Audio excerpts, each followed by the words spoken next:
বন্ধুরা, আমরা এখন সুন্দরবনের ভিতরে আন্দারমণিক স্পটে ঢুকেছি। আমাদের সাথে গানম্যান আছে দুজন এবং আমাদের সফরসঙ্গী আমার স্বপনদা। হ্যালো, স্বপনদা আছে এই যে।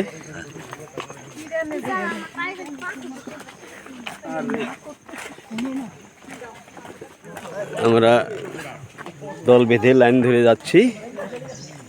এই জায়গাটা বিপজ্জনক, ঝুঁকি। 10 মিনিট আগে একটা কিং কোবরা বেরিয়েছিল পাশের ঝোড় থেকে। আমাদের বলা হয়েছে মাঝখান দিয়ে যাওয়ার জন্যে, এই রাস্তার মাঝখান দিয়ে। উঠলে এই অবস্থা বন্ধুরা, আছি এখানে।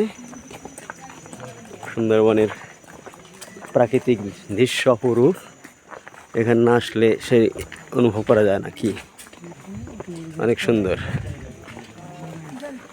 তোমার বই কোথায়?